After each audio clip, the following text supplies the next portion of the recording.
Hi, I'm Graham Putraga. And I'm Jerry Fleming. And this is Sarah Vino. So today we have the Papa Figos wine, highly recommended by multiple people. So tell us a little bit about the name. Where does the name come from? So the Papa Figos is actually named after a very rare bird in the Portugal area. It flies in during the planting time of grapes, and then it flies just before they harvest it.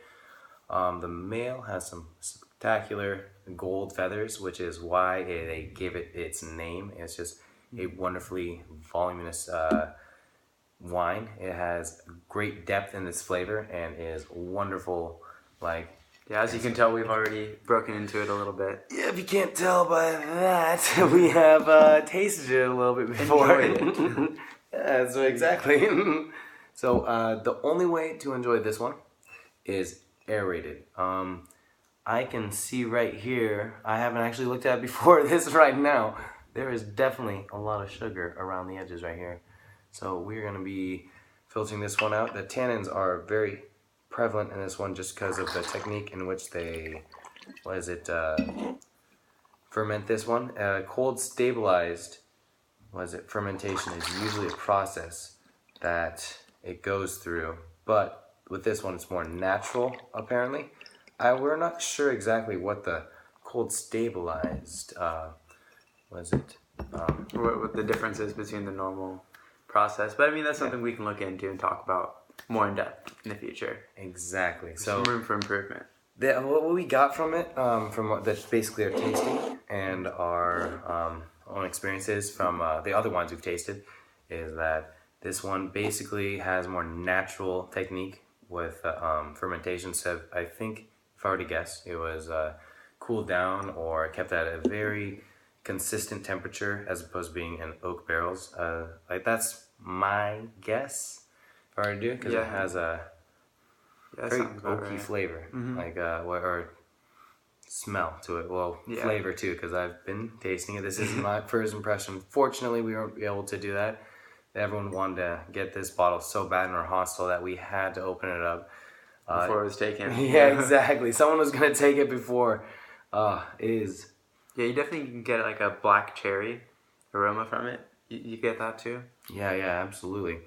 There's like a, I don't know, kind of a immature berry in there too, like a boysenberry.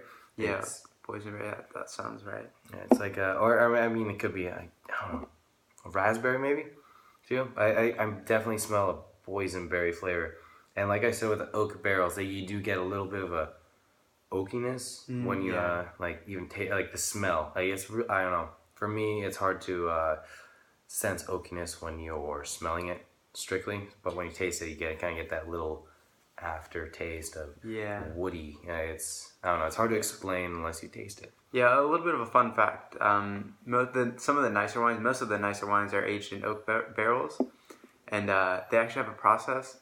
It's sort of newer where they put in a metal tank, but they throw in oak chips. So it's not truly oak barrel. So if you see a wine that just says oaked on it, but it has no mention of a barrel, then that means that it's not of the nicer variety. It's kind of like cheating the system a little bit. I never even knew that one.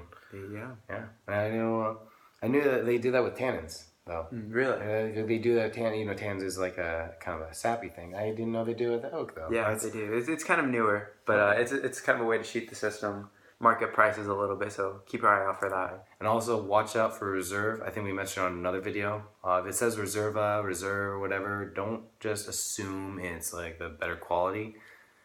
Just research a little bit. Ask around, some local retailers, or just check out some not necessarily our reviews, but other people that are more serious about it as well. They will have a way better taste on it as well. Yeah, because we're just getting started developing it. Anyway, we should probably get into tasting it. Absolutely. Before we go on too much, though. Alrighty. Cheers. Oh wait, let's give it that physical appearance. Swirl. Yep, it's not that much space to do it, but yeah. There's a little bit of sugar in here. Yeah. There are some legs. Yeah, there are some legs. Not a ton, but definitely noticeable. Yeah. Definitely for a red, yeah. Mm-hmm. All right.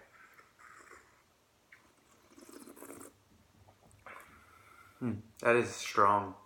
Yeah. We've let it in your face. Yeah. We've let aerate, obviously, because we've used this, and we have let it be open for about, I don't know, I want to say 2 hours almost, and then we've kept the cork on. It's not exactly at its peak when we're tasting it right now, but we do know the full exact flavor of this one. Yes, It is, we do. like, as you can see, Very good though. on the edges, it's a little bit, I don't know, do you see a little brown? Mm-hmm. Yeah. Yeah. I think that like signifies the oakiness. There's a woody flavor to that. Mm-hmm. I'm definitely picking up that. And also, like we said, the boysenberry, dark berry.